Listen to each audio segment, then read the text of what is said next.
पिछला एक एपिसोड किया था आईवीएफ पर, जिस पर हमने आपको पूरी डिटेल्ड इन्फॉर्मेशन आप तक पहुंचाई थी। उसी एपिसोड पर आपने काफ़ी सारे कमेंट्स किए हैं, आपके बहुत सारे सवाल आए हैं। तो हमने सोचा क्यों ना हम डॉक्टर को फिर से इनवाइट करें और उनसे ही आपके जितने भी सवालों के जवाब हैं वो आप तक पहुंचाएं। आईवीएफ में हम सारे स्टेप्स कंप्लीट कर देते हैं। एग्स की जगह हम बहुत सारे एग्स बना लेते हैं इंजेक्शंस देके, उन एग्स को हम बाहर रिट्रीव कर लेते हैं। तो ट्यूब वाला फैक्टर हटा दिया कि ट्यूब अगर ब्लॉक भी है या ट्यूब ओपन भी है तो ट्यूब वाला फैक्टर हट गया कि ट्यूब कैच करेगी नहीं करेगी, क्योंकि हमने बाहर निकाल दिया। फिर जब फर्टिलाइजेशन हो गया तो हमने, क्योंकि मल्टीपल एग्स रिट्रीव किए थे, उसमें से कुछ ना कुछ तो फर्टिलाइज होते ही हैं, फिर आगे भी बढ़ते हैं, तो वो भी हमने स्क्रीन कर लिया। जो अरेस्ट हुए वो तो हमने छोड़ दिए, और जो आगे बढ़ते चले गए एम्ब्रियोज, जो ब्लास्टोसिस स्टेज तक पहुंच गए, तो लास्ट स्टेज का एम्ब्रियो भी हमने क्रिएट कर लिया। फिर एक की जगह हम 2 एम्ब्रियोज ट्रांसफर भी कर आए कि वो बताया था ना मैंने, ट्यूब से एग्जैक्ट पोजीशन पे जाएगा कि नहीं जाएगा, उस एग्जैक्ट पोजीशन पे 2 छोड़ दिया एक की जगह। सिर्फ एक काम हमने छोड़ दिया इम्प्लांटेशन का। तो वो इम्प्लांटेशन वाला जो 1% काम छोड़ा, तो वो 100 में से 75 से 80% कपल्स में फर्स्ट साइकिल में हो जाता है। आईवीएफ का जो सक्सेस रेट है वो 75 से 80% है, और आईयूआई का सक्सेस रेट है वो 15 से 20% है बस। हाँ, तो उल्टा है, उसमें फेल होने के 15% चांस है आईवीएफ में, इसमें सक्सेसफुल होने के 15%। एक जो व्यूअर है उन्होंने ये सवाल पूछा है कि मैंने आईवीएफ भी ले लिया, आईयूआई भी ले लिया और दोनों फेल हो गए, तो उनको मैं बोलूँगी डिसहार्टन होने की ज़रूरत नहीं है। ऐसे केसेस हम रोज़ देखते हैं। तो आईयूआई तो मैक्सिमम वैसे भी उसका चांस 15% है, और अगर आपने ऐसे ही कराया है रूटीनली तो उसका सक्सेसफुल होने का चांस नहीं। आईवीएफ भी अगर फेल हो गया तो आप देखिए कि आईवीएफ क्यों फेल हुआ है, डॉक्टर ने आपको क्या बताया है। आप अपना यूट्रस चेक करवा लीजिए, यूट्रस में कोई प्रॉब्लम तो नहीं है, उसकी स्क्रैचिंग करा लीजिए, उसमें पीआरपी भी करा सकते हैं, या फिर कोई अगर एग में बता रहे हैं तो उसके लिए एंटीऑक्सीडेंट्स, विटामिन वगैरह लीजिए, स्ट्रेस फ्री हो जाइए, फिर रीट्राई कीजिए तो हो जाएगा। आईवीएफ के थ्रू प्रेगनेंसी लिया था, 6th वीक की जो प्रेगनेंसी उनकी फेल हो गई, मतलब अब उनको क्या करना चाहिए? देखो, आईवीएफ का जो रोल है ना वो प्रेगनेंसी तक है। Once the pregnancy is achieved, IVF का रोल हट गया। एक मिथ ऐसा भी था कि अगर आप ज्यादा अंडे खाते हो तो आपको ज्यादा अंडे बनते हैं बॉडी में, तो इसमें कितनी सच्चाई है कि एक्चुअल में ऐसा होता है? तो प्रोटीन आपको हेल्प आउट तो करता है, ठीक है। तो वो प्रोटीन खाली अंडे की फॉर्म में नहीं, आप अगर वेजिटेरियन हो, अब वेजिटेरियन बोलेंगे फिर तो हमारे अंडे बनेंगे ही नहीं, हम तो अंडे खा ही नहीं रहे। True that. आप स्प्राउट्स ले सकते हो, लेकिन स्प्राउट्स को मैं बोलूँगी कि हमेशा बॉईल करके लेना चाहिए। अच्छा, अदरवाइज आपके पेट में दर्द हो जाता है या गैस बन जाती है। तो ऐसा क्राइटेरिया होता होगा ना कि फीमेल्स कितने बार आईवीएफ करा सकती? बेसिकली फेल होता है या तो एग की क्वालिटी या स्पर्म की क्वालिटी या यूट्रस की क्वालिटी की वजह से। Stimulation 3 to 4 times WHO recommend करता है कि ले सकते हो। अगर किसी व्यक्ति के सारे जितने भी अटेम्प्ट्स आपने बताए थे 4 से 5 ले सकते, सारे फेल हो गए, तब उनको उस कंडीशन में क्या करना चाहिए? इस कंडीशन में गवर्नमेंट ने उनको अलाउ किया है कि वो सरोगेसी पे जा सकते हैं। योगा करो, उससे ना अंडे बनते हैं, मेरे 17 अंडे बने हैं, तो इसमें कितनी सच्चाई है? ऐसा नहीं हो सकता कि वो 0.1 AMH रहा और योगा करने से उन्होंने 17 अंडे बना लिए हो। उनका AMH लेवल अच्छा रहा होगा। Yoga is helpful. काफी लोगों ने पूछा है, वो है आईवीएफ में खर्चा कितना आता है? रेट पूछते हो कि आपके सेंटर में आईवीएफ कितने में हो जाता है। कोई बोलेगा 80,000 में, कोई बोलेगा 90,000 में। ये नहीं सोचते कि कौन डॉक्टर देखेगा, कैसे कराना है। और ये जो मल्टीपल साइकिल्स के आप क्वेश्चन पूछ रहे हो ना, इतनी साइकिल्स फेल हो गए, ये ऐसे ही सेंटर्स में फेल हो जाते हैं फिर।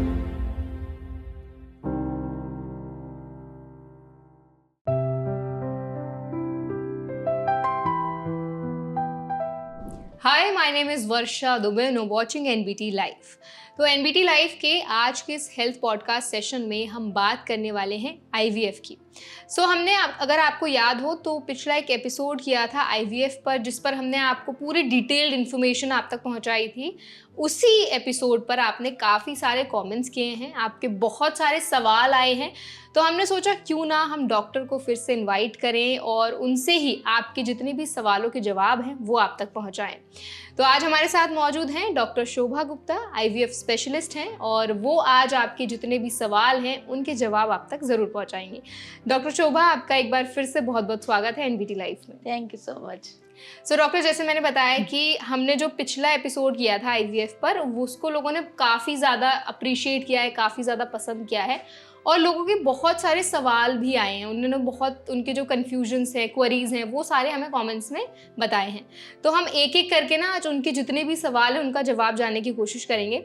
सबसे पहले हम थोड़ा आईवीएफ को डिस्कस कर लेते हैं ताकि जो ऑडियंस नई है उनको थोड़ा एक अंडरस्टैंडिंग हो जाए कि एक्चुअल में जो आईवीएफ है वो किन किन कंडीशंस में कराया जाता है।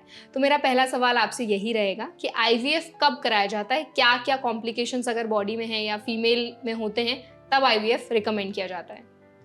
जो भी मरीज़ इनफर्टिलिटी का मतलब की प्रॉब्लम से परेशान है तो उनकी पहले हम इन्वेस्टिगेशन करते हैं कि हस्बैंड का सीमन एनालिसिस कैसा है, जो वाइफ है उसकी ट्यूब्स ओपन है कि ब्लॉक्ड हैं, या फिर वो क्या क्या ट्रीटमेंट ले चुके हैं, कितने साल हो चुके हैं। जैसे कभी कभी आता है कि सारे रिपोर्ट्स ठीक हैं, अनएक्सप्लेन्ड इनफर्टिलिटी है लेकिन 6-7 साल हो गए और उन्होंने छोटा इलाज भी सारा ले लिया, तो फिर उनको आईवीएफ में ट्रांसफ़र कर दिया जाता है। कुछ हैं जो यंग हैं, अभी अभी मैरिड हैं लेकिन ट्यूब ब्लॉक है, तो वो डायरेक्ट आईवीएफ में लैंड हो जाते हैं। कुछों ने जैसे आईयूआई साइकिल्स करा लिया, दूसरे फॉलिकुलर मॉनिटरिंग भी करा लिया, उसके बाद भी नहीं हो रहा तो आईवीएफ ले लेते हैं। किसी किसी में सीमेन एनालिसिस में जैसे कोई आ गया, डिस्क्रिपेंसी है, काउंट वगैरह कम है, तो आईवीएफ से एक हायर टेक्नोलॉजी होती है इक्सी, आईवीएफ जैसी ही होती है, लैब की टेक्नोलॉजी चेंज हो जाती है, तो हम आईवीएफ ले लेते हैं। ये मेजर जो हैं वो आते हैं। इसके अलावा और भी बहुत सारी चीज़ें होती हैं, एंडोमेट्रियोसिस है, सिस्ट है, ओवेरियन सिस्ट है, एएमएच लेवल कम है, तभी भी कभी कभी हम आईवीएफ की जो है ट्रीटमेंट देते हैं। ओके, सो डॉक्टर, जैसे अभी आपने जितनी भी कंडीशंस एक्सप्लेन की कि किन किन कंडीशंस में आप आईवीएफ रिकमेंड करते हैं और कराई जाती है, आपने सिस्ट का नाम लिया, तो हमारे एक यूज़र हैं, उन्होंने सवाल किया है कि उनको ओवरी में सिस्ट है, क्या उनको आईवीएफ लेना चाहिए उस कंडीशन में?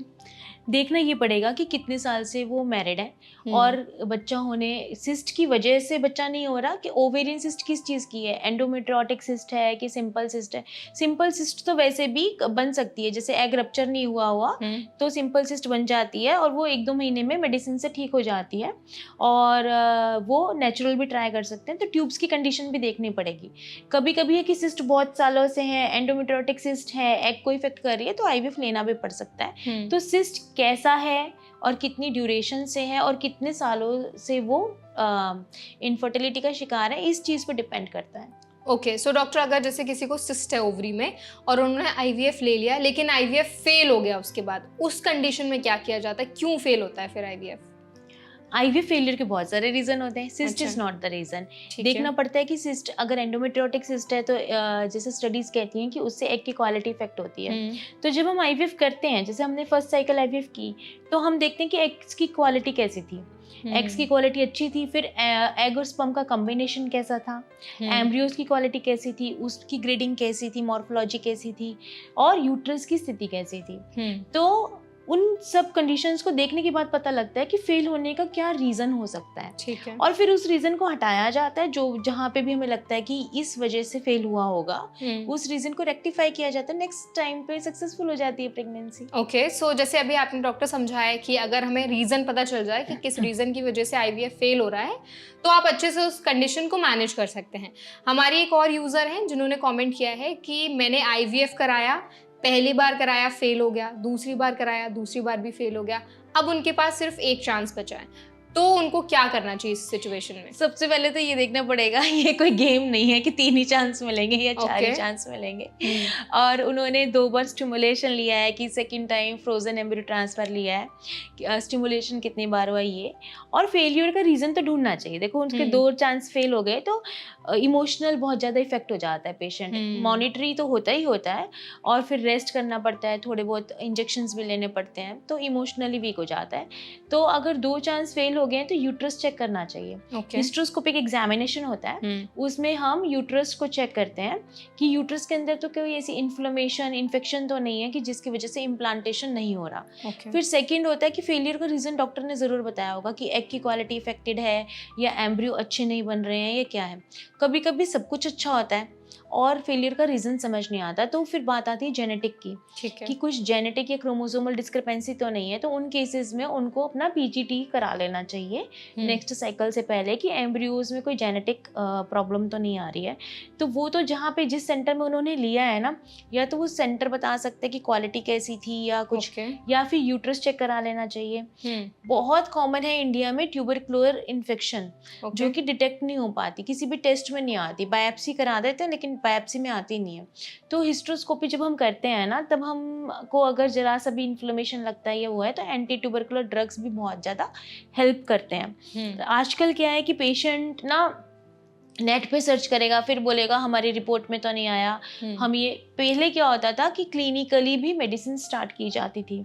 आजकल report oriented and technology oriented ज़्यादा माइंडसेट हो गया है, लेकिन डॉक्टर का एक्सपीरियंस भी मैटर करता है। ट्रू। और किस सेंटर में कराया है, डॉक्टर को कितना एक्सपीरियंस है, वहाँ का सक्सेस रेट क्या है, आपकी उनसे रेपो बन रही है कि नहीं। कमर्शियल सेंटर्स भी हैं आईवीएफ के, तो आपने कमर्शियल सेंटर में कराया है कि किसी पर्टिकुलर डॉक्टर जिनका सक्सेस रेट अच्छा है, तो इन सब चीज़ों पे आपका स्ट्रेस मैनेज हो रहा है कि नहीं हो रहा। आपने स्ट्रेसफुल कंडीशंस में तो नहीं कराया। आईवीएफ के दौरान जब आपका एम्ब्रियो ट्रांसफ़र हुआ था, उस दौरान कोई फीवर डायरिया वगैरह तो नहीं हो गया था। अच्छा। उन सब चीज़ों का भी इफेक्ट होता है। तो रीज़न देखना पड़ता है कि किसी वजह से फेल हो गया, लेकिन ऐसा नहीं है कि आपका फेल हो गया तो आप सक्सेसफुल नहीं हो सकते। If your uterus is okay और रीज़न ढूंढा जाए तो आप सक्सेसफुल हो सकते हो आईवीएफ में। ओके। सो डॉक्टर, कितने अटेम्प्ट्स होते हैं? आपने जैसे बोला ना कि ऐसा कोई गेम नहीं है कि आपको इतने पर्टिकुलर अटेम्प्ट्स ही मिलेंगे, बट कुछ तो ऐसा क्राइटेरिया होता होगा ना कि फीमेल्स कितने बार आईवीएफ करा सकती हैं? देखो आजकल आईवीएफ के ड्रग्स तो सेफ हैं, फिर एज फैक्टर देखना होता है हमें। अच्छा।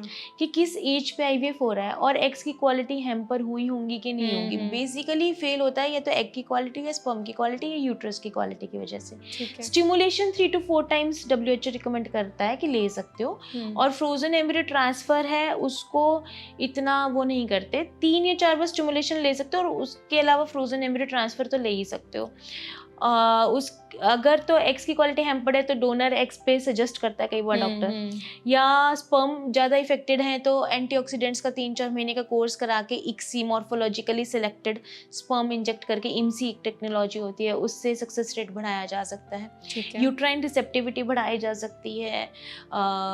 उसमें बहुत सारी टेक्निक्स होती हैं ड्यूरिंग हिस्ट्रोस्कोपी। आजकल तो PRP भी करते हैं और दूसरी चीज़ें भी करते हैं। तो फेलियर को सक्सेस में कन्वर्ट किया जा सकता है। और जो कहीं पर भी टैकल नहीं हो रहा ना, वो चीज़ होती है स्ट्रेस। अच्छा। कि फेलियर के बाद अगर आपने ये बात पकड़ ली कि यार मेरा 2 बार फेल हो गया, तो अब तीसरे में होगा कि नहीं होगा, और आपने एंग्जाइटी कर ली तो आप तीसरे में भी फेल हो जाओगे। स्ट्रेस तो लेना ही नहीं, सबसे पहले तो आपको स्ट्रेस को टैकल करना है। फिर रीज़न देखना है क्यों फेल हो गया, और रीज़न आप सेकेंड ओपिनियन ले सकते हो उसके लिए अगर आपको लग रहा है तो। जब तक रीजन नहीं पता लगेगा तो 3rd अटेम्प्ट 4th अटेम्प्ट का कोई मतलब नहीं है। कुछ ना कुछ तो उसमें चेंजेस करने ही पड़ेंगे। ओके। डॉक्टर, आपने ना एग की क्वालिटी की काफ़ी बात की कि मेजर जो केसेस में आईवीएफ फेल होता है, कहीं ना कहीं एग की क्वालिटी वहाँ ख़राब होती है। हमारे एक यूज़र ने कॉमेंट किया है कि उनका आईवीएफ फेल हो गया, लेकिन डॉक्टर ने बताया कि एग्स का साइज़ छोटा था। तो एक्चुअल में भी एग का जो साइज़ होता है उसका कोई फ़र्क पड़ता है आईवीएफ फेल होने के या सक्सेसफुल होने के लिए? ऐसा चेक का साइज नहीं बोला होगा, या तो बोला होगा कि एग्स नहीं, उन्होंने साइज ही बोला है कि डॉक्टर ने बोला है कि एग का साइज छोटा है। एग का साइज छोटा जब होता है कि जो आपके फॉलिकुलर सेल्स होते हैं ना, वो कम हो, मतलब कि आपका ज़ोना पेलोसिडा होता है, उसके बाद सेल्स होते हैं, ठीक है, तो वो सेल्स अगर कम होते हैं तो एग का साइज छोटा लगता है। और कई बार क्या होता है कि प्रीमेच्योरली अगर छोटे साइज पे ही, जैसे कि हम ट्रिगर देते हैं 18 to 19 mm पे, है ना, अगर अर्ली ट्रिगर दे दिया है या ट्रिगर अर्ली रिट्रीवल कर लिया है। ट्रिगर क्या होता है?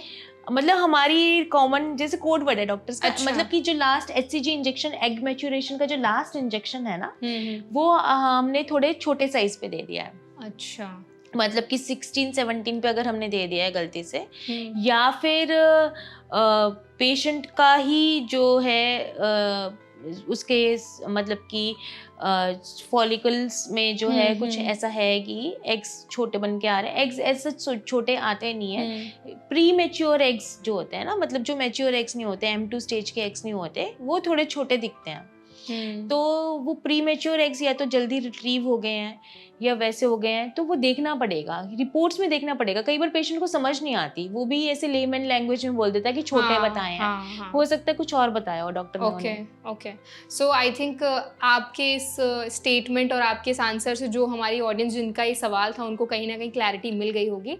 एक और हमारे दर्शक है जिन्होंने कमेंट किया है कि उनका आईवीएफ फेल हो गया, 28 साल की एज थी उनकी और आईवीएफ फेल हो गया, तो अब उनको क्या करना चाहिए? अब एज कितनी है? एक तो डायरेक्ट क्वेश्चन आंसर हो नहीं रहे है ना। 28 साल की एज पे एक आईवीएफ फेल हो गया, तो अगर अभी आप 29-30 के हो तो बहुत अच्छा चांस है आपका आईवीएफ सक्सेसफुल हो सकता है। देखो जो फर्स्ट साइकिल होती है ना आईवीएफ की, वो डॉक्टर के लिए भी फर्स्ट साइकिल है। Every patient is a different patient, कि क्या निकलेगा आपका, किस क्वालिटी का निकलेगा आपका, और कहाँ इम्प्रूवमेंट की ज़रूरत है। और कभी कभी हम सजेस्ट भी करते हैं, जैसे हमारे सेंटर में तो आते ही मल्टी फेल्योर केसेस हैं, मल्टीपल साइकिल्स फेल्योर, बिकॉज बहुत सारी चीज़ें हैं। पता पेशेंट क्या करता है, जैसे एक जगह आईवीएफ करा लिया उसने, है ना, फिर फ्रोजन एम्ब्रियो ट्रांसफर करा लिया, फिर दूसरी जगह गया, फिर तीसरी जगह गया, और कई बार ऐसी फाइल्स भी आती हैं कि एक ही जगह से उसने 3-4 बार करा लिया, लेकिन कहीं ना कहीं या तो वहाँ पे बहुत ज़्यादा भीड़ है, उसको उतना टाइम नहीं दिया गया है, तो कहीं ना कहीं कोई हिडन कॉज ज़रूर मिलता है कि या तो खाली वाइफ पे ही ध्यान दिया जा रहा है कि, और हस्बैंड के जो सीमेन की क्वालिटी है उसको ना एंटीऑक्सीडेंट्स दिए, ना डाइट बताई है, ना उसको इम्प्रूव किया गया है। मेजरली तो यही दिखता है कि हस्बैंड पे वो इक्वली ध्यान देना चाहिए during the IVF cycle. Husband is equally responsible. जो इम्प्लांटेशन पावर है ना, वो हस्बैंड के स्पर्म से भी आती है। आपको एम्ब्रियो दिखने में बहुत अच्छा दिखेगा, एक्सपेंडेड ब्लास्टोसिस्ट बन जाएगा, डॉक्टर कहेगा एवरीथिंग इज वेरी फाइन और आप सक्सेसफुल हो जाओगे, लेकिन जो हिडन डीएनए हस्बैंड की तरफ से आया हुआ है ना, अगर हस्बैंड स्मोकिंग करते हैं या अल्कोहल इनटेक लेते हैं तो उनके डीएनए में फ्रेगमेंटेशन होती है। अच्छा, इम्प्लांटेशन पावर कम हो जाती है। दूसरा, अगर लेडीज की यूट्रस को चेक नहीं किया गया है, या फिर एक आईवीएफ फेलियर होने के बाद सेकेंड टाइम चेक नहीं किया गया है, यूट्रस को सही से प्रिपेयर नहीं किया गया है, तभी भी प्रॉब्लम आती है। तीसरा, एग की क्वालिटी एज फैक्टर से, कि आप अर्ली एज पे नहीं ले रहे हो, और अगर आप 36-37 पे ले रहे हो और बहुत ज़्यादा स्ट्रिंजेंट हो कि हमें सेल्फ एग्स पे ही जाना है, तो उसके लिए भी 3-4 मंथ्स के लिए आपको एंटीऑक्सीडेंट्स, एग इम्प्रूवमेंट की मेडिसिन देनी चाहिए अगर आपका एक साइकिल फेल हो गया है तो, सो दैट कि आपकी एग्स में थोड़ी इम्प्रूवमेंट आ सके। अगर सेकंड या थर्ड चांस में भी नहीं आ रही तो डोनर एग्स पे चले जाना चाहिए। मतलब एज का फैक्टर कहीं ना कहीं बहुत इंपॉर्टेंट रोल प्ले करता है। लेडीज की एज का फैक्टर ज्यादा मैटर करता है एज कंपेयर टू मेल्स। अच्छा, मतलब जो फीमेल्स है उनका एज ज्यादा मैटर करता है कंपेरेटिव टू मेन का एज जो है। मेन के स्पर्म काउंट्स को हमने देखा है कि एंटीऑक्सीडेंट्स देके फिर भी सुधारा जा सकता है, लेकिन जो फीमेल है ना उनके लिए एज फैक्टर मैटर करता है क्वालिटी में। सो एज फैक्टर के अलावा भी कुछ ऐसे फैक्टर्स होते हैं जिनकी वजह से आईवीएफ फेल हो जाए? हाँ जी, बहुत सारे फैक्टर्स होते हैं। जैसे क्या क्या फैक्टर्स? हार्मोन्स, अगर आपका एएमएच लेवल कम है, और आपके एग्स बन ही बहुत कम रहे हैं, तो नंबर ऑफ एम्ब्रियोज आपके कम बनेंगे। नंबर ऑफ एम्ब्रियोज कम बनेंगे तो ट्रांसफर कम होंगे, ट्रांसफर कम होंगे तो सक्सेस रेट नेचुरली कम हो जाएगा। तो बहुत सारे फैक्टर्स होते हैं, यूट्राइन फैक्टर्स होते हैं, फाइब्रॉइड्स हैं, अगर एंडोमेट्रियोमास हैं उसमें भी क्वालिटी इफेक्ट होती है। अगर हाइड्रोसेल्पिंग्स है, अगर उसको क्लिप नहीं किया गया है तो भी आईवीएफ फेलियर के चांसेस बन जाते हैं। अगर किसी को भी ट्यूब में पानी भरा है, उसको हाइड्रोसेल्पिंग्स बोलते हैं, तो पहले उसकी कटिंग या क्लिपिंग करा लेनी चाहिए, तब सक्सेस रेट इंक्रीज हो जाता है आपका। Okay, so doctor I think ये तो आपने काफ़ी अच्छे से कवर किया है ये सेशन जो है। अब हम थोड़ा और बात करते हैं, हमारे और भी व्यूअर्स हैं, उनके काफ़ी सवाल हैं। एक जो व्यूअर है उन्होंने ये सवाल पूछा है कि मैंने आईवीएफ भी ले लिया, आईयूआई भी ले लिया और दोनों फेल हो गए, अब मैं क्या करूं? तो आप पहले आईवीएफ और आईयूआई दोनों में डिफरेंस भी बता दीजिए हमारी ऑडियंस को, और जो यूजर जिनका ये सवाल है उनको जवाब भी दे दीजिए उनका। देखिए, आईयूआई आईवीएफ से पहले करते हैं। क्या होता है कि अगर फीमेल की ट्यूब्स ओपन है, हस्बैंड का स्पर्म काउंट ठीक है, एन्यूबुलेटरी साइकिल जा रही है, मतलब कि अंडा नहीं बन पा रहा, या जैसे पीसीओडी है तो उसमें आईयूआई ट्राई करते हैं, या हस्बैंड वाइफ साथ नहीं रह पा रहे हैं, या कुछ ऐसी प्रॉब्लम है तो आईयूआई ट्राई करते हैं ट्यूब्स ओपन में।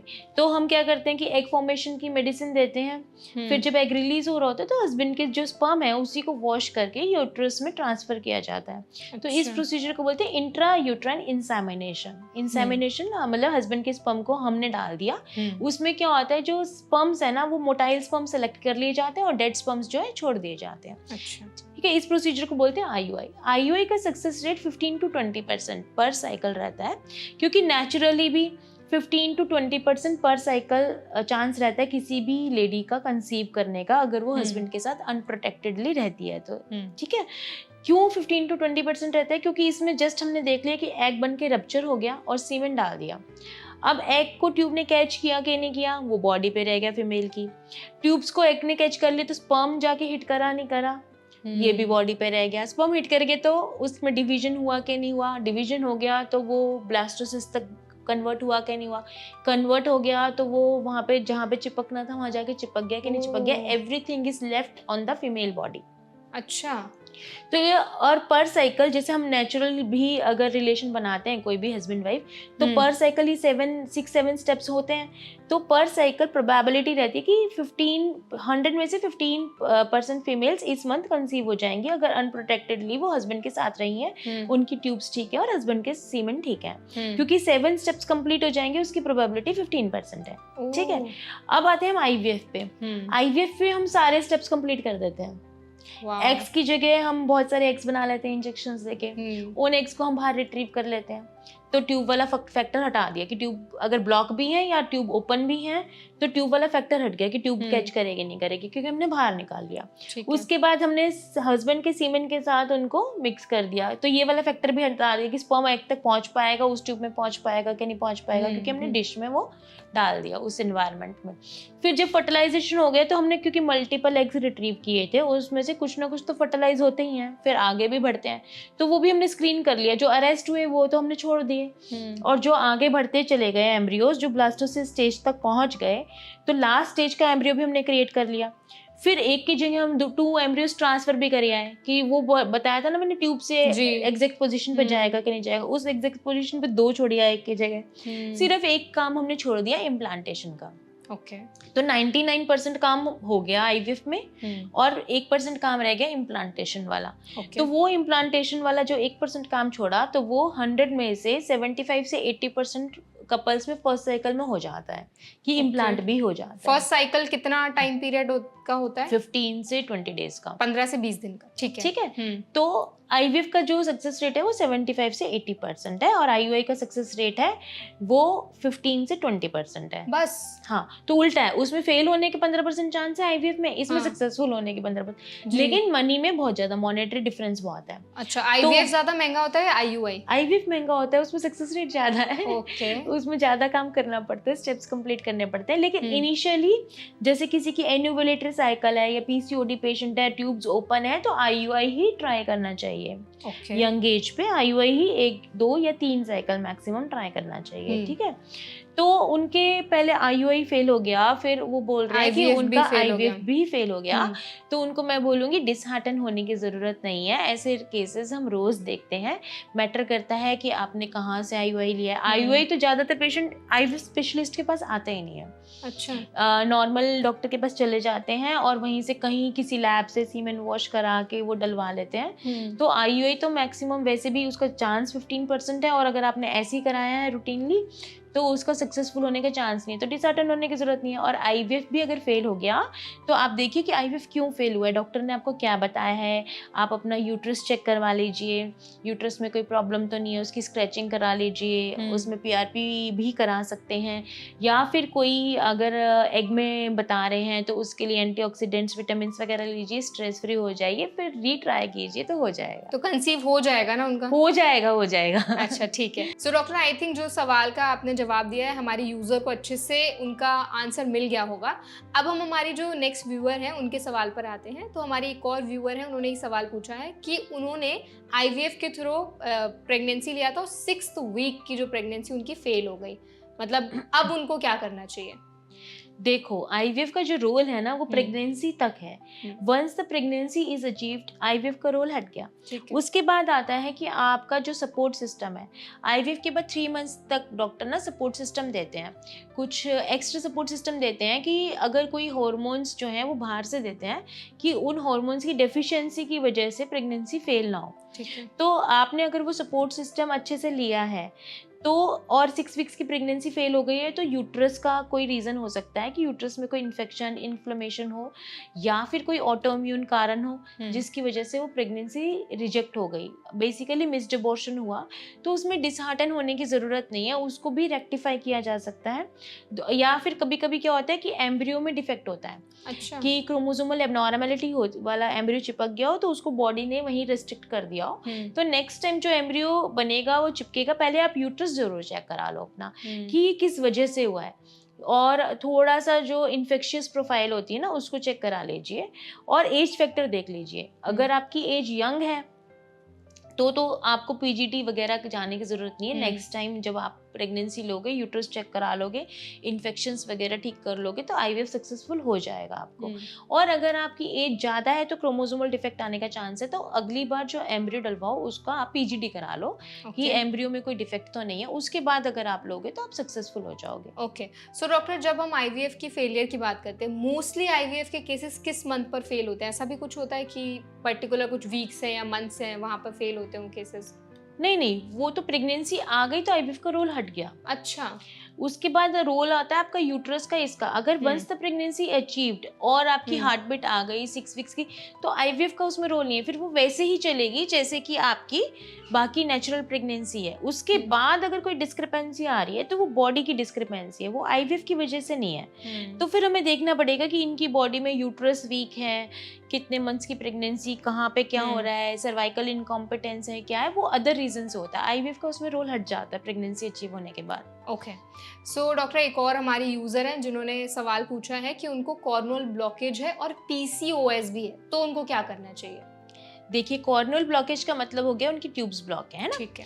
और पीसीओएस का मतलब ये हो गया कि उनको हार्मोनल डिस्टरबेंस है, जिसकी वजह से या तो वो ओव्यूलेट नहीं कर रही हैं, और अगर वो ओव्यूलेट करेंगी भी तो ट्यूबल ब्लॉकेज है, तो उनका सीधा सीधा बनता है आईवीएफ पे ही उनको जाना चाहिए। अच्छा। इंस्टेड की कोई सजेस्ट करता है कि हम लेप्रोस्कोपी करके ट्यूब्स ओपन कर देते हैं, जाना उनको बाद में भी आईवीएफ पे ही पड़ेगा, क्योंकि दोनों प्रॉब्लम से एक और एक मिलके 11 हो जाते हैं। ट्यूब्स खुलवाएंगे भी, पेट कटवाएंगे भी, फिर ट्यूब्स ब्लॉक हो जाती हैं, कॉर्नल ब्लॉकेज दोबारा हो जाती है 3-4-6 महीने में, और ओव्यूलेटरी साइकिल है नहीं, और कभी कभी एक्टोपिक भी हो जाता है। तो इंस्टेड ऑफ लेप्रोस्कोपी उनको आईवीएफ पे ही जाना चाहिए।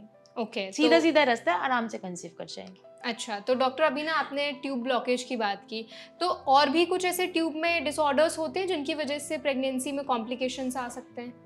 यही होते हैं, ट्यूबल ब्लॉकेज है, या ट्यूब में पानी भरा है, हाइड्रोसल्पिंग्स है, हेमेटोसल्पिंग्स है, बहुत सारे रीजन होते हैं। ट्यूबल प्रॉब्लम के लिए ही आईवीएफ बना है। पहले जब आईवीएफ डिवाइस हुआ था वो उन्हीं लोगों के लिए हुआ था जिनकी ट्यूब्स ब्लॉक है, तभी तो उसको टेस्ट ट्यूब बोलते हैं, कि जो काम आपकी ट्यूब्स ने नहीं करा वो टेस्ट ट्यूब में हो जाएगा। ओके। डॉक्टर, आईवीएफ में खाने का भी कुछ रोल होता है क्या? जो आईवीएफ वाली प्रेगनेंसीज होती है उन पे खाना कुछ अवॉइड करना हो, या स्पेसिफिक कुछ फ्रूट्स है जो उनको अपनी डाइट में शामिल करने, ऐसा भी कुछ होता है? देखिए, हम ना आईवीएफ में प्री आईवीएफ डाइट और पोस्ट आईवीएफ डाइट दो तरीके की डाइट बताते हैं। प्री आईवीएफ डाइट में तो आप सारे फ्रूट्स लीजिए, सारे वेजिटेबल्स लीजिए, हाई प्रोटीन डाइट लीजिए, जो खाना है वो खाइए, और अपनी क्रेविंग भी है ना वो आप शांत कर लीजिए। अच्छा। और इसके अलावा नट्स लीजिए, एंटीऑक्सीडेंट रिच फूड लीजिए, एंटीऑक्सीडेंट विटामिन के आप सप्लीमेंट्स भी ले सकते हो जो डॉक्टर आपको रिकमेंड कर रहा है, जिससे कि आपकी बॉडी रेडी हो जाए, आपके सेल्स, आपके रिजर्वायर सब कुछ रेडी हो जाए। पोस्ट आईवीएफ, पोस्ट ट्रांसफर हम रेस्ट्रिक्ट करते हैं कुछ फ्रूट्स लाइक पपीता, अनानास, चीकू, और ऐसी चीजें जो आपको इनडाइजेशन कर सकती हैं। तला हुआ अवॉइड करना चाहिए, लाइट फूड खाना चाहिए, क्योंकि मेडिसिन भी होती हैं आपकी, है ना, रेस्ट भी होता है। तो पोस्ट आईवीएफ हम मील्स को थोड़ा लाइटर साइड में रखते हैं। ओके। तो एक और यूजर जो है उन्होंने सवाल किया है कि योगा करो, एक्चुअली उन्होंने इन्फॉर्मेशन दी है कि योगा करो उससे ना अंडे बनते हैं, मेरे 17 अंडे बने हैं, तो इसमें कितनी सच्चाई है? योगा करो, उनके 17 अंडे। देखो, योगा करना तो अच्छी बात है ना। अब मैं ये नहीं बोलूंगी कि नहीं ये मिथ है। अब उनका AMH लेवल अच्छा रहा होगा, ठीक है। ऐसा नहीं हो सकता कि वो 0.1 AMH रहा और योगा करने से उन्होंने 17 अंडे बना लिए हो। उनका AMH लेवल अच्छा रहा होगा। योगा इज हेल्पफुल, और योगा से मैं जैसे अनुलोम विलोम प्राणायाम है या कुछ भी है, आपका माइंड भी शांत रहता है, आपका ऑक्सीजनेशन भी इंक्रीज होता है बॉडी का, है ना। तो लेकिन योगा से 17 अंडे नहीं बने हैं। मतलब अच्छा। उसका उनका हार्मोन अच्छा रहा होगा और उनकी बॉडी अच्छी रिस्पॉन्स करी, लेकिन ओवरऑल योगा इज गुड। लेकिन उन्होंने नंबर भी दिया है, 17 अंडे बने उनके। वो उनका, उनसे पूछो, आपका यूजर से अगर आपका कांटेक्ट होता है तो उनसे जी, जी। पूछो, जरूर आपका AMH लेवल बेहतरीन रहा होगा, तो बन जाते हैं 17 अंडे, ऐसी बात नहीं है। अच्छा। इंजेक्शन से लगाते हैं तो 15 to 16 eggs बन सकते हैं। लेकिन और योगा भी उसमें हेल्पफुल ये हो सकता है कि अगर आपके 15 बनने थे तो उसके 17 हो गए हो, हाँ। या आपके 14 बनने थे तो उसके 17 हो गए हो, थोड़ा ऑक्सीजनेशन बढ़ा, आप स्ट्रेस फ्री रहे, लेकिन AMH लेवल भी अच्छा होना चाहिए उसके लिए। Okay. So doctor, for example अगर किसी व्यक्ति के सारे जितने भी अटेम्प्ट्स आपने बताए थे 4 से 5 ले सकते, सारे फेल हो गए, तब उनको उस कंडीशन में क्या करना चाहिए? उस कंडीशन में गवर्नमेंट ने उनको अलाउ किया है कि वो सरोगेसी पे जा सकते हैं। ओके। और वो अटेम्प्ट्स कहाँ से फेल हुए, कैसे फेल हुए और क्या रीज़न रहा, वो ज़रूर चेक कर लेना चाहिए कि किस सेंटर्स, आजकल ना बहुत ज़्यादा बडिंग सेंटर्स और न्यू सेंटर्स भी खुल रहे हैं जिनके सक्सेस रेट अच्छे नहीं हैं। अगर वहाँ से आपके 4-5 अटेम्प्ट्स फेल हुए हैं और अगर आप सेल्फ एग से ही ट्राई कर रहे हो, उस वजह से फेल हुए हैं, तो आप डोनर एग पे भी जा सकते हो। अगर यूट्रस बिल्कुल ठीक है आपका और आप हिस्ट्रोस्कोपी करा के, या फिर आपका कोई हिडन कॉज रह गया है, तो आप डोनर एग ट्राई करके, मैं ये तो नहीं बोलूँगी कि आप 4-5 अटेम्प्ट के बाद सेल्फ पे ही इंजेक्शंस लो, क्योंकि एक बॉडी होती है और एक इमोशनल फैक्टर भी बहुत ज़्यादा होता है। पहले रीज़न ढूंढना चाहिए, अगर अफोर्ड कर सकते हैं या फिर अगर उनको मेंटली मतलब कि एक्सेप्ट कर सकते हैं, तो वो सरोगेसी उनके लिए है कि वो 4-5 अटेम्प्ट वाले सरोगेसी पे भी जा सकते हैं।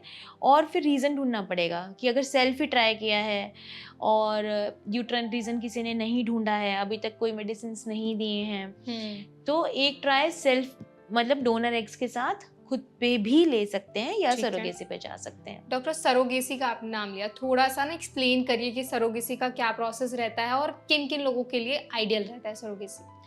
देखो, सरोगेसी में होता क्या है कि कपल जो है ना, जैसे कि या तो किसी के पास यूट्रस नहीं है, ठीक है, लेडी के पास यूट्रस नहीं है। अच्छा, ऐसा होता है कि यूट्रस ना हो? हाँ, एक MRKH सिंड्रोम होता है, बहुत सारे सिंड्रोम्स ऐसे होते हैं जिसमें कंजेनिटली यूट्रस फॉर्म नहीं हुआ, ठीक है, या फिर किसी का हिस्टेक्टमी हो गया, बहुत ज़्यादा ब्लीडिंग थी या किसी भी वजह से, फाइब्रॉइड्स की वजह से, या मतलब कि यूट्रस रिमूव करना पड़ गया, तो हिस्टेक्टमी हो गया। या फिर उनको कुछ ऐसी डिसीज़ है जिसमें प्रेगनेंसी कैरी करना उनकी लाइफ के लिए डेंजरस है, जैसे कि कोई ऐसी हार्ट डिसीज़ है या क्रॉनिक किडनी डिसीज़ है कि प्रेगनेंसी हार्मफुल, या कोई स्पाइनल डिसीज़ है वो प्रेगनेंसी कैरी नहीं कर सकती, कोई ऐसा रीज़न है, या पोस्ट कीमोथेरेपी कोई है, कैंसर की जिसने ट्रीटमेंट लिया, तो वो सब लोगों के लिए गवर्नमेंट ने बोला है कि वो सरोगेसी ले सकते हैं। ठीक है। या फिर मल्टीपल IVF अटेम्प्ट्स जिनके फेल हो गए हैं वो लोग सरोगेसी ले सकते हैं। तो ये हो गया कपल। इसमें एक एज है कि लेडी की एज 50 तक और हस्बैंड की एज 55 तक। अच्छा, एज का क्राइटेरिया भी होता है? हाँ, अब जो लॉ आ गया है रिसेंट लॉ 2022 में, उसमें गवर्नमेंट ने एज डिवाइस कर दिया कि लेडी अप टू 50 एंड जो जेंट्स अप टू 55 जो कपल है, इतनी एज तक सरोगेसी के लिए अप्लाई कर सकते हैं। इतनी एज तक कर सकते हैं? इतनी एज से कर सकते हैं? नहीं, इतनी एज तक कर सकते हैं। यंग तो कितना भी यंग हो सकता है, मतलब कि मैरिड होना चाहिए वो, और उसकी मैरिज की एक ड्यूरेशन है, इतनी ड्यूरेशन होनी चाहिए, लेकिन मैक्सिमम इतनी एज तक कर सकता है, 55 के बाद नहीं कर सकता। अच्छा। पहले तो कितने भी कर सकता है, ठीक है, लेकिन इसके बाद नहीं कर सकता। तो ये एज का क्राइटेरिया है कि वो ले सकता है। तो उसमें मैंने आपको बता दिया कि जैसे यूट्रस नहीं है या कोई ऐसी बीमारी है जो उसके लिए प्रेगनेंसी डेंजरस हो सकती है, या फिर मल्टीपल IVF साइकिल्स उनकी फेल हो गई हैं, या फिर मल्टीपल अबॉर्शंस की हिस्ट्री है उनको, सेल्फ कंसीव में मल्टीपल अबॉर्शंस की हिस्ट्री, तो वो लोग सरोगेसी पे जा सकते हैं। डॉक्टर, हमारी एक और यूजर है जिन्होंने सवाल पूछा है कि IVF लेने का सबसे सही वक्त क्या होता है, आइडियल एज क्या होती है? सबसे पहले तो आपका आइडियल एज ये है कि जितनी जल्दी शादी के बाद ना आपको कंसीव कर ही लेना चाहिए, ये बैक बर्नर पे नहीं डालनी चाहिए। फिर आपको सबसे पहले एक स्पेशलिस्ट के पास, अगर आप कंसीव करने में कुछ दिक्कत आ रही है, आप ट्राई कर रहे हो, तो एट द अर्लीस्ट ये डायग्नोसिस बना लेनी चाहिए कि ट्यूब्स खुली हैं कि बंद हैं। अगर ट्यूब्स खुली हैं और हस्बैंड का सीमेन एनालिसिस करा लेना चाहिए। आइडियल एज ये है कि जितनी यंग एज पे आप लोगे उतना ही ज़्यादा सक्सेसफुल रहेगा। तो आपको टाइम बाय नहीं करना है, और जितनी जल्दी ले लोगे ना उतनी जल्दी फ्री हो जाओगे बच्चा लेके। दवाइयाँ इनकी सेफ है, अननेसेसरी कि आप भटकते हो और ये करते हो। तो कई बार तो ये होता है कि IUI भी ले रहा है पेशेंट और सब कुछ ले रहा है, किसी ने ट्यूब्स ही नहीं चेक करी और उसको उस 5 साल पहले ही आईवीएफ से बच्चा हो सकता था, क्योंकि ट्यूब ब्लॉक है और वो बेकार की ट्यूब ब्लॉक में और कोई तो मेडिसिन काम ही नहीं करेगी ना। जब ट्यूब ब्लॉक है तो बनेगा कैसे बच्चा। तो इसलिए मैं सबको ये बोलती हूँ कि अगर आपको शादी के 1 साल तक बच्चा नहीं ठहरा है और आप यंग हो तो सबसे पहले ट्यूब चेक करा लो अपने। अच्छा, हाँ। पेशेंट ट्यूब चेक कराने में डरता है कि पता नहीं क्या निकलेगा क्या निकलेगा। अरे जो होगा वो निकल जाएगा। आपको पता तो लग जाएगा कि आप नेचुरल में या सिंपल इलाज में जा सकते हो, कि आपको वो ले लेना चाहिए। जितनी यंग एज पे आप ले लोगे उतना अच्छा है, हार्मलेस है और इसका सक्सेस रेट अच्छा है। ओके डॉक्टर, अब हम थोड़ा प्रिवेंशंस पे भी बात करते हैं, कुछ प्रिकॉशंस की एक्चुअली हम बात कर लेते हैं। अगर किसी महिला ने, किसी लेडी ने आईवीएफ लिया हुआ है तो उसके बाद उनको क्या क्या प्रिकॉशंस लेने की ज़रूरत होती है? सबसे पहले तो उसके सक्सेस के बारे में सोचना ही नहीं है। आपने एम्ब्रियो ट्रांसफर करा लिया ना, ठीक है, तो आपको बहुत खुश सा रहना है और आपको ये नहीं सोचना कि ये सक्सेसफुल होगा कि नहीं होगा, क्योंकि उससे स्ट्रेस होगा तो वो अनसक्सेसफुल की साइड चले जाओगे। आपने आईवीएफ कराया है तो you should be stress free. आपको रेस्ट करना चाहिए आइडियली, ठीक है। बहुत सारे डॉक्टर्स बोलते हैं कि रूटीन काम कर लो। होता क्या है कि आप रूटीन काम करने जाते हो, गलती से कोई झटके वाला काम कर लेते हो, गलती से कोई बोझ उठा लेते हो। वी डोंट नो आपका यूट्रस कैसे बिहेव करेगा, है ना। तो थोड़ा सा रेस्ट करना चाहिए, ठीक है। और दूसरा, जो मेडिसिन डॉक्टर ने बताई हैं वो आपको टाइमली लेनी चाहिए और लाइट फूड रखना चाहिए और खुश रहना चाहिए। कुछ लिटरेचर पढ़ लो, म्यूजिक सुन लो और अच्छी सी इन्फॉर्मेशन, और बच्चे को ब्लेसिंग्स देनी चाहिए अपनी नाभि पे हाथ रख के। अच्छा, मतलब जितना आप पॉजिटिव रहेंगे अपनी प्रेगनेंसी के टाइम पे उतना ही अच्छा रिजल्ट आपको देखने को मिलेगा। बिल्कुल, आपको हैप्पी चाइल्ड रहेगा। उसके मेंटल हेल्थ पर भी असर पड़ता है इन सारी चीजों से? बिल्कुल पड़ता है। अच्छा, जितना आप खुश रहोगे, स्ट्रेस फ्री रहोगे, आपके स्ट्रेस वाले हार्मोन्स निकलेंगे, आप अच्छी डाइट लोगे, मेंटल हेल्थ पे बहुत फर्क पड़ता है। देखना, जो मम्मी चिड़चिड़ी माएँ होती हैं ना, उनके बच्चे भी चिड़चिड़ी पैदा होते हैं। एग्जैक्टली। और जो खुश रहती हैं उस दौरान तो उनके बच्चे खुश दिल पैदा होते हैं। मतलब आपके ऊपर एक्चुअली आपका कैसा बिहेवियर है, कहीं ना कहीं वो बच्चे में भी ट्रांसफर होता है, क्योंकि आपके बिहेवियर से आप वैसे हार्मोन्स और केमिकल्स भी रिलीज करते हो और वो प्लेसेंटा के थ्रू क्रॉस भी होते हैं। ठीक है, ये तो होगी मेडिकली। और वैसे अगर आप वैदिक बर्था में या वैसे जाओ वैदिक संस्कृति में, तो बोलते हैं ना, जैसा आचरण माँ करती है वैसा ही बच्चों के संस्कार डेवलप होते हैं। तो ये इस चीज का बहुत फर्क पड़ता है। ओके डॉक्टर, आपने जितने भी सवाल थे हमारी ऑडियंस के बहुत अच्छे से आंसर किए हैं। अब एक और सवाल जो है, सबसे इम्पोर्टेंट सवाल जो काफ़ी लोगों ने पूछा है, वो है आईवीएफ में खर्चा कितना आता है, ट्रीटमेंट का क्या रेट रहता है, क्या प्राइसेस हैं, उनके बारे में भी थोड़ा बता दीजिए। देखिए, आईवीएफ में हर सेंटर में सेम ही खर्चा आता है। ठीक है। कहीं कहीं हिडन चार्जेस होते हैं, कहीं कहीं उसको स्प्लिट करके ले लिया जाता है कि इंजेक्शंस अलग, आईवीएफ लैब चार्ज अलग, इस प्रोसीजर का चार्ज अलग, कहीं कहीं पैकेज के तौर पे ले लिया जाता है। तो आईवीएफ में 1.5 लाख का खर्चा आता ही आता है, ठीक है। अगर इक्सी करना पड़ गया, कोई हायर टेक्नोलॉजी करनी पड़ गई या उससे पहले कोई इन्वेस्टिगेशंस वगैरह करनी पड़ गई तो थोड़ा बहुत ऊपर हो जाता है, ठीक है। तो हर सेंटर में खर्चा तकरीबन इतना आता है, 5-10 हज़ार का कुछ फर्क पड़ सकता है, इंजेक्शंस के ऊपर फर्क पड़ सकता है। तो खर्चा मैटर नहीं करता। आईवीएफ का मतलब कि आपको एक आइडियल सेंटर जहाँ पे आप को अंदर से वाइब आ जाए कि हाँ, ये डॉक्टर मेरी प्रॉब्लम सॉल्व कर रही है और इधर से हो जाएगा। क्योंकि अगर आपका मन पॉजिटिव हो गया ना, तो आधे तो आप वैसे ही सक्सेसफुल हो गए। दूसरा, और डॉक्टर का एक्सपीरियंस, कि कितना एक्सपीरियंस है, उस चीज़ पे भी मैटर करता है। एम्ब्रियोलॉजिस्ट का एक्सपीरियंस मैटर करता है, कितने साल से वो सेंटर खुला हुआ है, उनका सक्सेस रेट है, उस पे चीज़ पे भी डिपेंड करता है। आपको अच्छे से इन्वेस्टिगेट किया है, आपकी सब कुछ इन्वेस्टिगेशंस हो गई हैं, और आपकी मन की स्थिति और आपकी फैमिली की प्रेशर, इन सब चीज़ों पे आपका स्ट्रेस कैसे हैंडल हो रहा है। तो ये ना एक इमोशनल और मेडिकल मिक्स सी चीज़ होती है कि जिसमें आपको इमोशनली बैलेंस रहना है और मेडिकली का आपको अच्छे सेंटर पे जाना है। आजकल होता क्या है कि इंटरनेट का ज़माना है, सोशल मीडिया का ज़माना है, तो बहुत सारे ब्लूमिंग सेंटर्स भी हैं और बहुत सारे सेंटर्स तो ऐसे, अभी गवर्नमेंट ने अब गाइडलाइंस लिख दी कि एआरटी रजिस्ट्रेशन ही कराना है। और एआरटी, बीच में तो पता क्या हुआ था, आईवीएफ सेंटर भी नहीं था। आईवीएफ सेंटर का बोर्ड लगा लेते थे, पेशेंट बुक कर लेते थे, खुद इंजेक्शन लगा के किसी और सेंटर चले जाते थे, वहाँ पे रिट्रीवल करा देते थे। तो बहुत ऐसा हो गया था बीच में, जैसे होता है ना, जैसे प्रॉपर्टी डीलर टाइप, इस टाइप के सेंटर्स भी खुल गए थे आईवीएफ में। अब तो गवर्नमेंट ने ये रेगुलेशन लगा दी है, जो सेंटर रजिस्टर्ड है वो ही आईवीएफ कर सकता है। ठीक है, ये एक बहुत अच्छा स्टेप स्टेप लिया है गवर्नमेंट ने। और अब क्या होता है कि आप फ़ोन पे ना काउंसलर्स बैठाए हुए हैं, बहुत सारे सेंटर्स ने, बहुत सारी ब्रांचेस खुल गई हैं जैसे ऑल ओवर इंडिया, तो काउंसलर्स बैठाए हुए हैं, तो आप फ़ोन पे बस रेट पूछते हो कि आपके सेंटर में आईवीएफ कितने में हो जाता है। कोई बोलेगा 80,000 में, कोई बोलेगा 90,000 में। ये नहीं सोचते कि कौन डॉक्टर देखेगा, कैसे कराना है। और ये जो मल्टीपल साइकिल्स के आप क्वेश्चन पूछ रहे हो ना, इतनी इतनी साइकिल्स फेल हो गए, ये ऐसे ही सेंटर्स में फेल हो जाते हैं फिर। तो आपने देखना है, जाके पर्टिकुलरली डॉक्टर से मिलना है, डॉक्टर का एक्सपीरियंस देखना है, फिर अपने मन से पूछना है कि हाँ सब कुछ सही जा रहा है, और फिर साइकिल लोगे तो आप जरूर सक्सेसफुल हो जाओगे। पैसा मैटर नहीं करता, आप 10,000 बचाने की जगह आप दोबारा से रिपीटेड साइकिल्स लेनी पड़ जाए, तो उस चीज़ से बचना चाहिए। मतलब आपको खुद का रिसर्च भी पहले करना है कि क्या डॉक्टर है, सेंटर कैसा है, कैसी फैसिलिटीज हैं, हाँ, और सारी चीज़ों पे मिल पा रहे। हाँ एग्जैक्टली डॉक्टर, अब हम जाते जाते ना एक मिथ पर भी बात कर लेते हैं। तो जब मैं आईवीएफ के बारे में पढ़ रही थी तो काफ़ी सारे एक्चुअली मिथ सोशल मीडिया पर भी वायरल होते रहते हैं।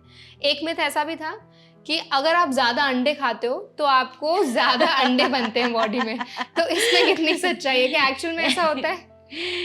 नहीं, एग्स में प्रोटीन तो होता है, देखो, है ना? ठीक है, हाँ। और जब आपको एग फॉर्मेशन के लिए आप जा रहे हो या उससे पहले भी जा रहे हो, मैंने बोला ना प्री आईवीएफ डाइट होती है और पोस्ट आईवीएफ डाइट होती है, तो प्रोटीन आपको हेल्प आउट तो करता है। ठीक है। तो वो प्रोटीन खाली अंडे की फॉर्म में नहीं, आप अगर वेजिटेरियन हो, अब वेजिटेरियन बोलेंगे फिर तो हमारे अंडे बनेंगे ही नहीं, हम तो अंडे खा ही नहीं रहे। True that. ऐसा नहीं है कि ड्यूरिंग आईवीएफ साइकिल जब आप ले रहे हो तो आप स्प्राउट्स ले सकते हो, लेकिन स्प्राउट्स को मैं बोलूँगी कि हमेशा बॉईल करके लेना चाहिए। अच्छा, अदरवाइज आपके पेट में दर्द हो जाता है या गैस बन जाती है।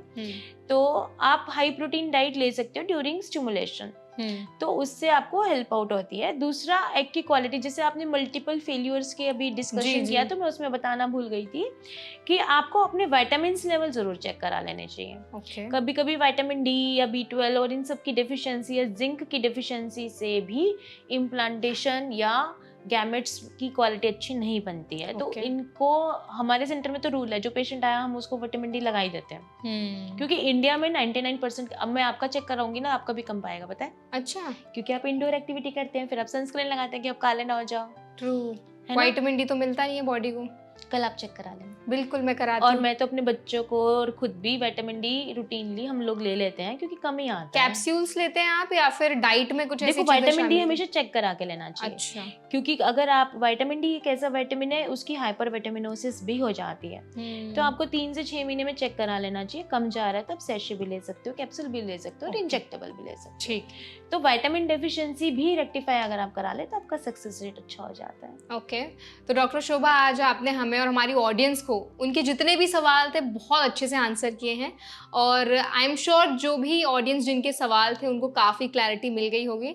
और मेरी जितनी भी ऑडियंस है उनसे यही रिक्वेस्ट है, अगर इसके बाद भी आपके कुछ सवाल हैं तो हमें कमेंट सेक्शन में ज़रूर बताना। हम डॉक्टर को फिर से ज़रूर इन्वाइट करेंगे और ऐसा ही इंसाइटफुल सेशन आपके लिए और लेकर के आएंगे। और डॉक्टर शोभा, आपका बहुत बहुत धन्यवाद यहाँ आने के लिए। Thank you so much. I hope आज का सेशन आपको हेल्पफुल लगा होगा। अगर सेशन आपको पसंद आया हो तो वीडियो को लाइक करें, और ऐसे और भी हेल्थ पॉडकास्ट देखने के लिए हमारे चैनल NBT लाइव को सब्सक्राइब करना ना भूलें।